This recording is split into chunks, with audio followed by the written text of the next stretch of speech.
Hello everyone, welcome to the seminar on Decolonizing Knowledge, organized by the students of Abo Akademi University in Turku. The seminar includes several engaging activities. First, we will begin with our special guest keynote speaker, who will share their insights and perspectives on the topic. This will be followed by student-led workshops, where participants will present their ideas and take part in the Decolonial Café, an interactive and thought-provoking activity designed to encourage open discussion and reflection. Finally, the seminar will conclude with another keynote speaker who will offer closing thoughts and reflections on the theme. To start this seminar, to begin our academic journey for today, I would like to invite my colleagues to introduce our first keynote speaker. Thank you. On this special occasion, please join me to extend a warm and respectful welcome to our keynote speaker, Ivy Mayanyam.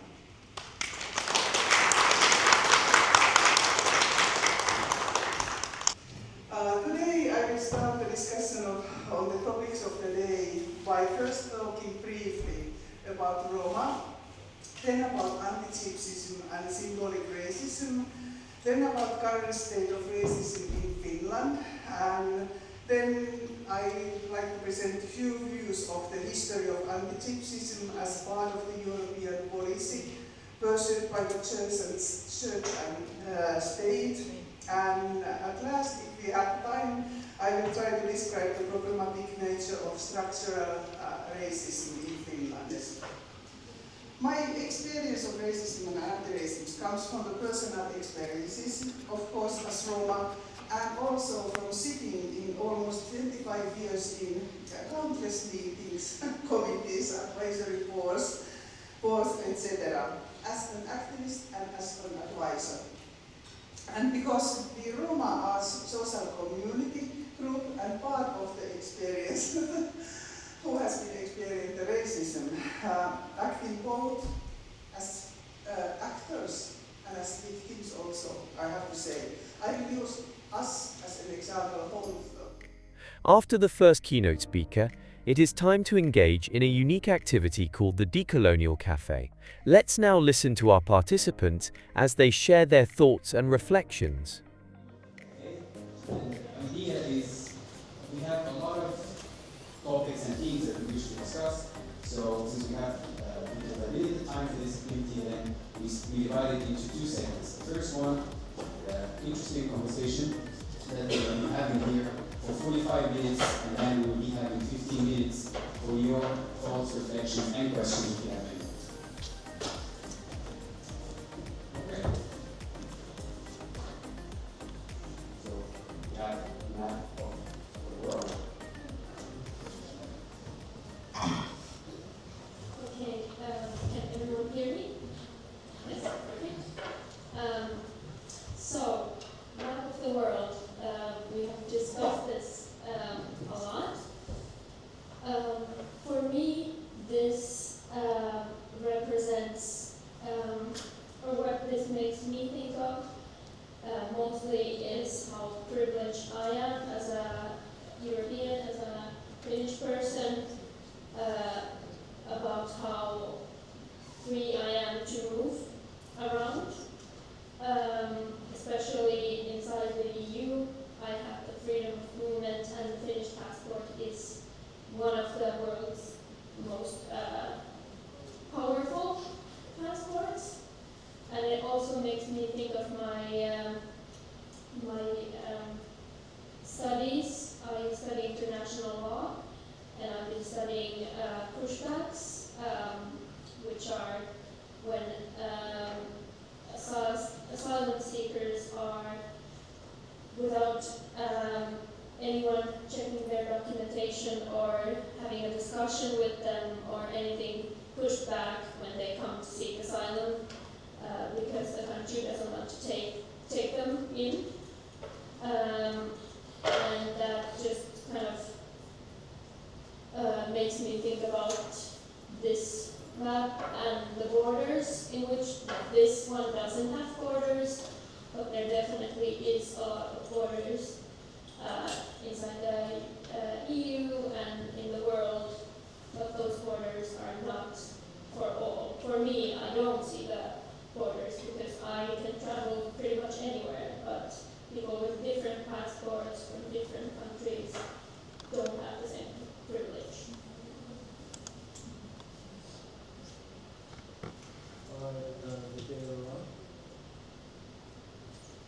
Thank you for coming.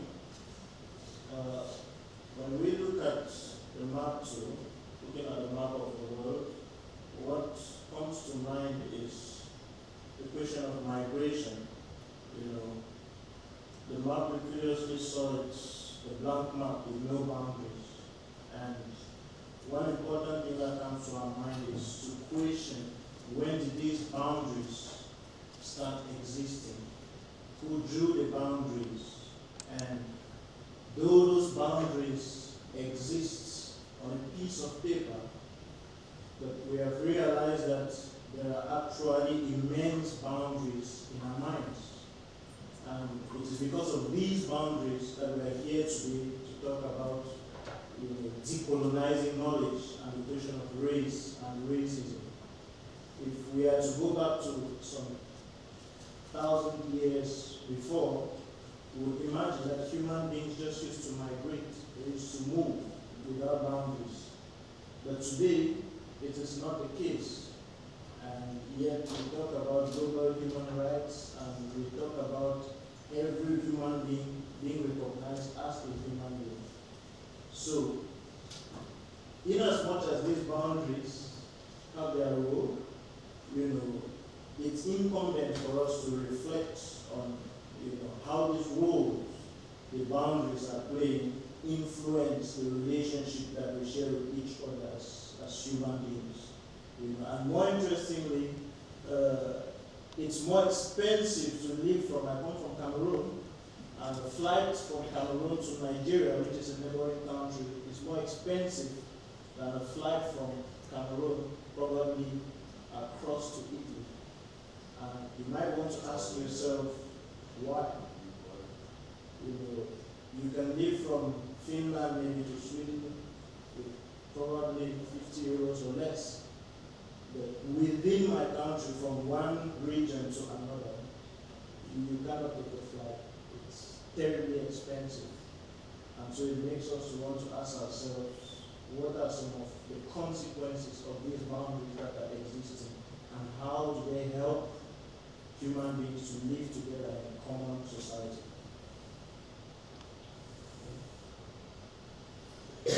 I also found really interesting about the boundaries, how they also show how this structure the way our countries work, because I come from South America and I can visit many of the countries around America, but I can't get into USA, and it's almost impossible for me to get a visa or to have any idea about going there, but there's always people from USA coming to Peru or coming to all of our countries or even moving here or getting a citizenship. It shows me that the boundaries that exist between countries is not just a thing of migration, but also they show who has the power to enter everywhere or can do anything without any consequences, as USA has been doing this last months, or even the example of Venezuela, because we have countries, we have boundaries, they're supposed to be independent, but now we have these kind of examples where USA can get to your country and take your president or do something like that, and there's no consequences about it. But of course, a small country like, I don't know, Peru or Argentina or etc., of course we can't do that, and it really shows how even though there are boundaries and we have ONU and different international organizations, there are still some countries on the top and they can do whatever they want without any consequences. Yeah, and maybe if I can also add to everyone's comments, we have accepted the idea of barriers and putting limits, restrictions on migration, even though throughout history that was basically what humans have done, moving around in search of resources and opportunities elsewhere. But we have come to a point where we accept the idea that, of course, there's going to be limits and there's going to be barriers that prevent everyone But if you ask that same person who believes that barriers and borders are natural, what do you think about that dam that disrupted the migration of salmon? Their day would probably be ruined, just about thinking the idea that salmon cannot get into another place where they mate and have their natural process. But when you take that comment and you think about it from a human perspective, you're like, yeah, I think it's okay, and I think they should be on the other side. Salmon definitely should move beyond the dam. So I kind of like think that we really need to think outside of the box for a moment and question, is putting restrictions in human movement correct? Is it natural or not? So we can also see what the dice brings us to the next conversation. This is a really curious picture. Maybe it's not that easy to understand at the beginning. Well, as I said, I come from Peru, and there was one process of migration within Peru where many people, many native and indigenous people were moving from the oldest cities to the capital to look for a better life and to get better jobs. And the thing is that in Peru there are many languages, many thousands of different languages, but the official one, the one you need to learn, is Spanish. The thing is that many of these people that were moving to the capital were learning Spanish as their second language. Of course, they were not speaking the Spanish as a native speaker does. They were speaking with a different dialogue, with different kind of accent, etc. In Peru, there has been a lot of discrimination and racism against these people just because of the way they talk. And this is really hypocritical. I can say I've seen it many times because many people can be really hateful with these people who comes from different parts of our country, but then I don't know, a French or American or someone else who's from Europe or from other countries that we consider it better, and they're trying to learn Spanish, and they have, of course, a dialect or a different accent. We praise them, even though they don't speak it well, they don't speak the standard Spanish that we want. We are praising them because of that.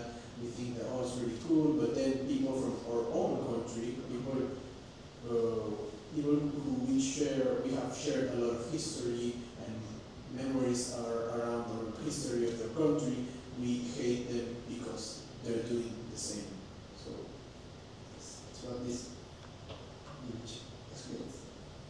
Yeah, and just to add to the question of language, it might be important to ask ourselves, what's the purpose of language?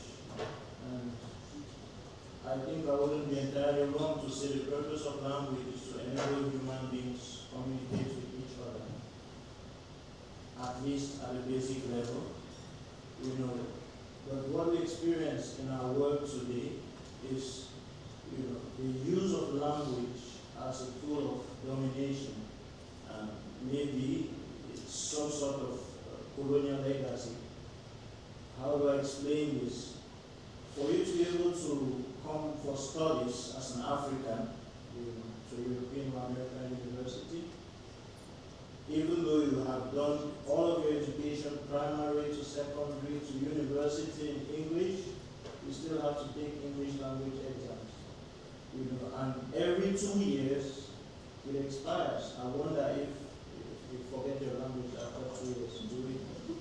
There are some words that expire. I wonder. This is just to say that the question of language, has somehow drifted from its essential, and it's now becoming a tool of maybe exclusion in society. I'd like to use the word, and we might want to rethink how we approach the question of language and its role in human integration in society.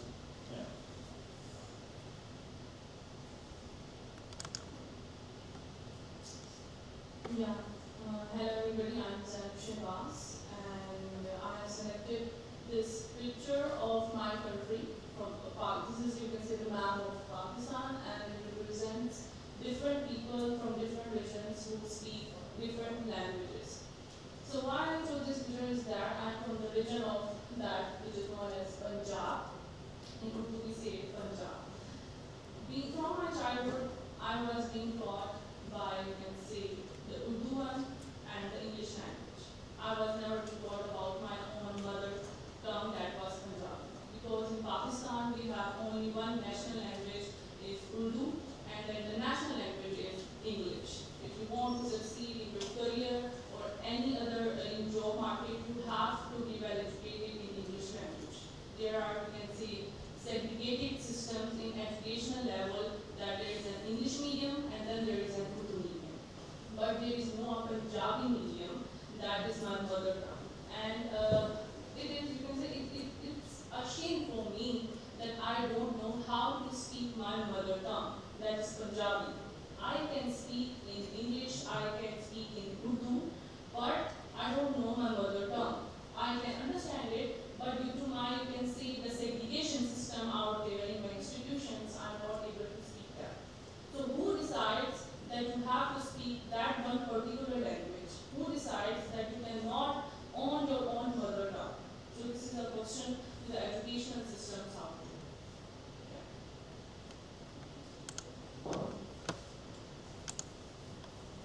Thank you for that.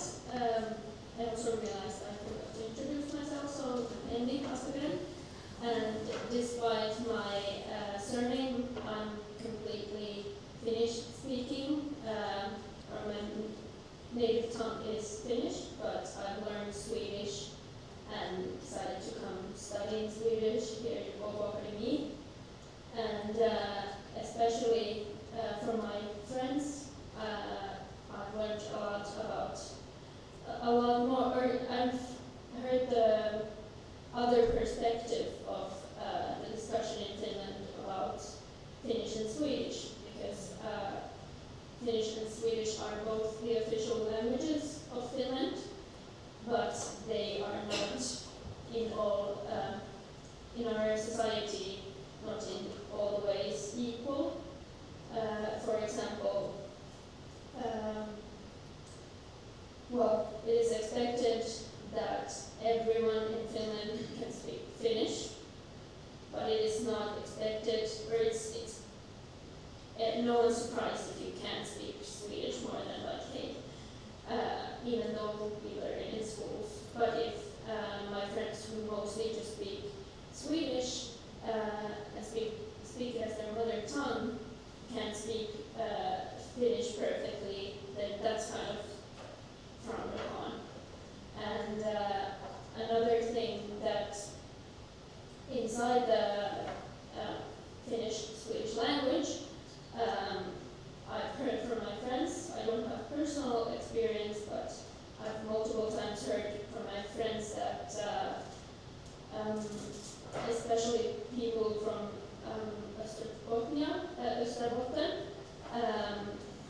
tend to have dialects, quite strong dialects, which I really love. I think they sound amazing. But I've many times heard that people who have strong dialects are in schools, in universities, discouraged from speaking in that dialect and to speak more standard Swedish, which I think is a very big shame, because that just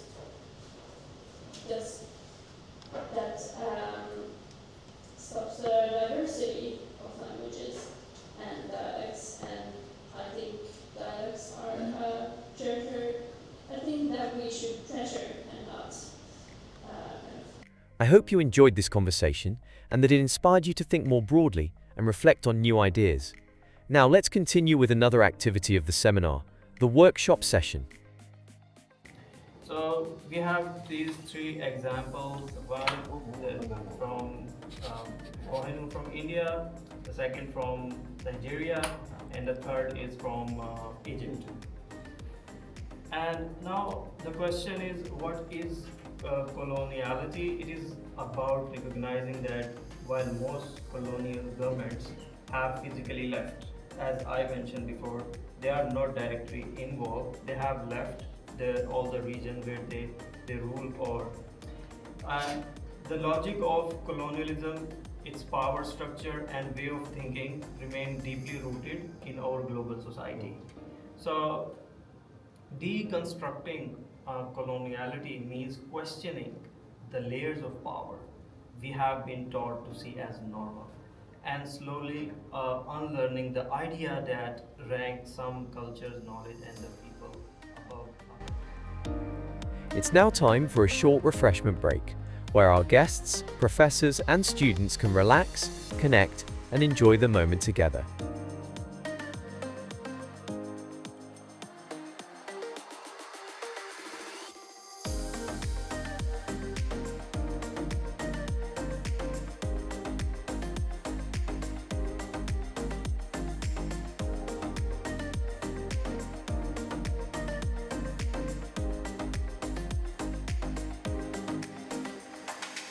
Now we are delighted to welcome another special guest, an artist who will use the power of words to share meaningful stories and inspire us all. Is fueled by those things. Oh, how the world is a beautiful day. How the earth is mine only, and how the ancient shores will wash away my sins. And then I will return home to ignite the fears of those who believe that the world is full of monsters. I hold my pen like a butcher's knife to slit the throat of truth, to carve out the liver of humanity. I don't believe in climate change as long as the skulls of goats hung upon my walls. I am a racist writer. As we near the end of this seminar, we're honored to welcome our second keynote speaker. She will be sharing valuable insights on decolonizing knowledge and project. Slow process and slow movements. But in that sense, I was thinking that also talking about our project where we're studying the anti-racism pedagogy and everyday practices in Finnish teacher education would be a good topic to talk today, here, because I guess anti-racism pedagogy is something, it's one way of decolonizing the knowledge and thinking about what does it mean in terms of the teacher education context. So my talk is in relation to this anti-racism pedagogy and practices in teacher education that we had in 2024, and actually the Dr. Amikin Alemanci was our consultant, who is teaching this course that this today's seminar is about. So I thought that it would be also good to get a critical feedback. One of our students presented a small gift, and we would like to thank you for accepting our invitation. We, as Abo Academy University students, truly appreciate our guest's time and contribution. As we reach the final moments of this seminar, we will now move to the closing remarks.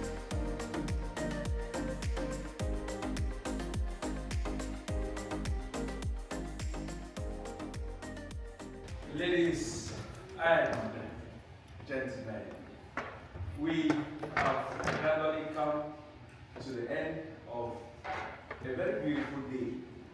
It started in the morning with some dull faces.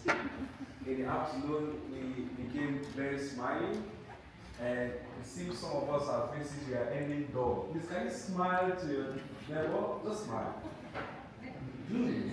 Okay, please, can we have a round of applause?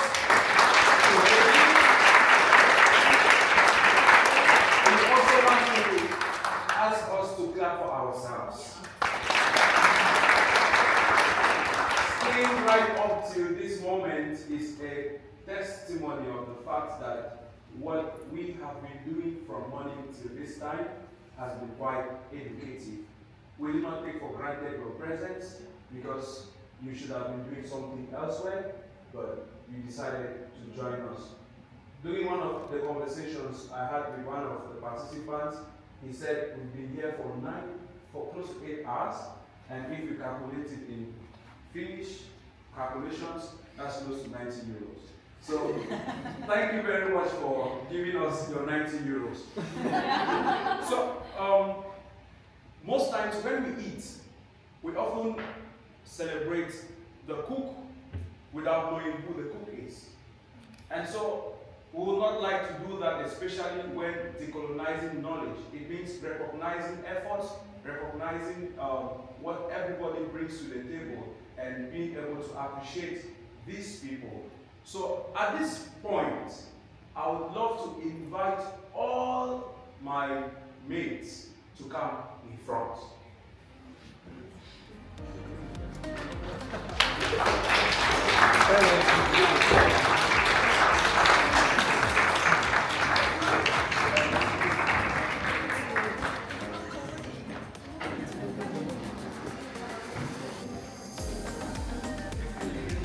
So, ladies and gentlemen, these are they who have made this to be very productive and interesting.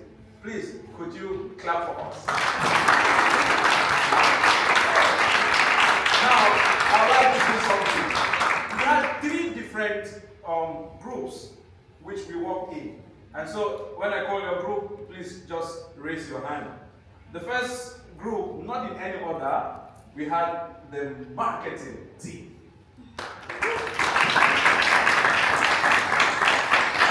If you saw the flyers on boards, if you saw the flyers on internet, wherever you found it, it was because of the people of the marketing team. Now, to get our guest artist, our keynote speaker, and other aspects of communication, we had the communications team.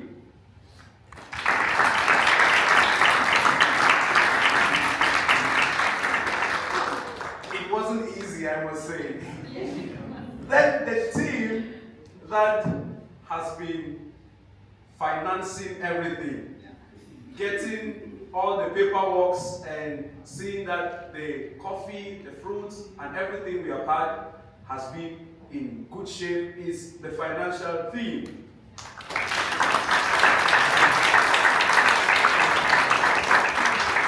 So that means we will continue thanking ourselves as we engage in our stay during this course and during our period of stay here in Obo Academy. Thank you very much. Please have a seat. There is another person whom, if we don't thank, we'll be doing injustice to ourselves. And that person is Islam.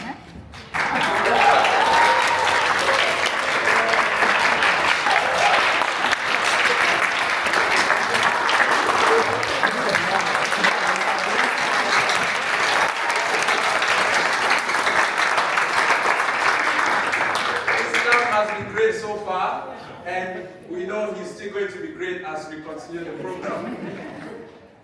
This food, the ingredients, the fuel, whatever we have done here today is as a result of somebody who I think should be smiling externally and internally because his students have manifested eloquence, dexterity, and some power. So I would like us to put our hands together in a very special way as we thank Dr. Amin.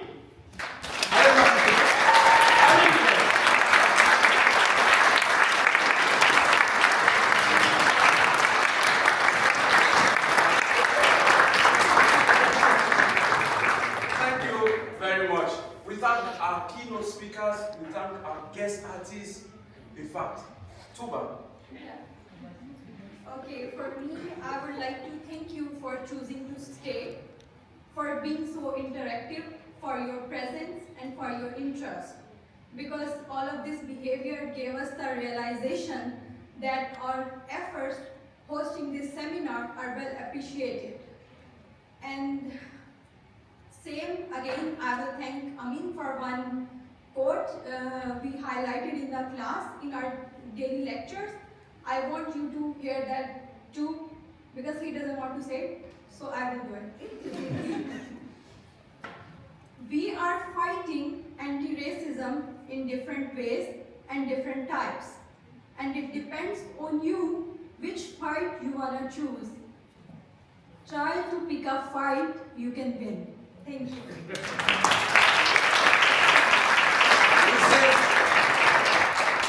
We save the best for the last. The best group of people which we would like to introduce is your neighbor. Tell your neighbor you are very important. And so, as we go back home, may we begin to think on how to decolonize our individual spaces, create more avenues for shared humanity and collaboration without the notion of superiority and inferiority. Have a nice day, and we wish you a blessed week.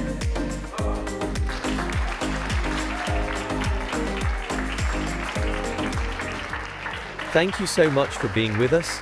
We hope you found this seminar insightful and inspiring. It has encouraged you to reflect on decolonizing knowledge and to continue these important conversations in your own spaces. Goodbye.